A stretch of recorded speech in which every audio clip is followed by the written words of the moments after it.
তাৰমানে আমি ৰাতিপুৱা 5:30মান বজাত আমি খবৰ এটা পালোঁ যে এই ওচৰৰে পুখুৰী এটাত মৃতদেহ এটা পৰি আছে।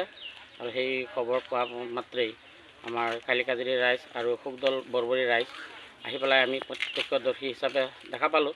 দেখো এই যে যিখন পুখুৰী দেখা পাইছে, এই পুখুৰীতেই সেই চুকটোতে মহিলাগৰাকী পৰি থকা আমি মানে এতিয়া সম্পূৰ্ণ হৈছে। আগতে আমি ছোৱালী বুলি ভাবিছিলোঁ, কিন্তু ছোৱালী নহয়, মহিলা। এতিয়ালৈও মানে মহিলাগৰাকী চিনাক্ত হোৱা নাই।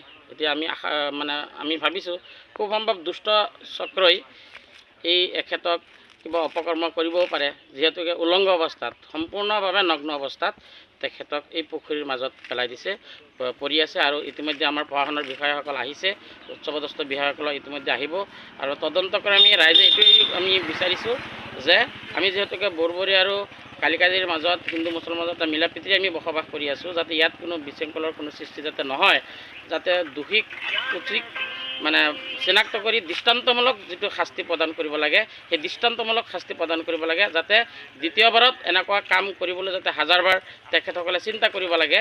গতিকে সেইটোৱে আমি ৰাইজে কামনা কৰিছোঁ। তাৰমানে আমি ৰাতিপুৱা 5:30মান বজাত আমি খবৰ এটা পালোঁ যে এই ওচৰৰে পুখুৰী এটাত মৃতদেহ এটা পৰি আছে। আৰু সেই খবৰ পোৱা মাত্ৰেই আমাৰ কালিকাজিৰি ৰাইজ আৰু সুকদল বৰবৰী ৰাইজ আহি পেলাই আমি প্ৰত্যক্ষদৰ্শী হিচাপে দেখা পালোঁ। দেখো এই যে যিখন পুখুৰী দেখা পাইছে, এই পুখুৰীতেই সেই চুকটোতে মহিলাগৰাকী পৰি থকা আমি মানে এতিয়া সম্পূৰ্ণ হৈছে। আগতে আমি ছোৱালী বুলি ভাবিছিলোঁ, কিন্তু ছোৱালী নহয়, মহিলা। এতিয়ালৈও মানে মহিলাগৰাকী চিনাক্ত হোৱা নাই।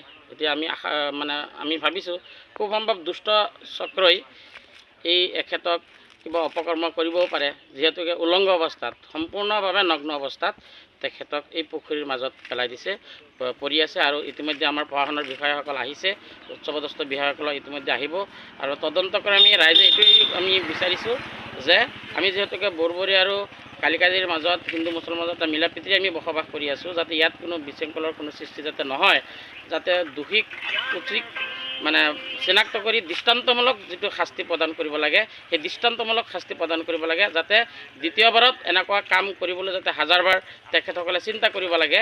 গতিকে সেইটোৱে আমি ৰাইজে কামনা কৰিছোঁ।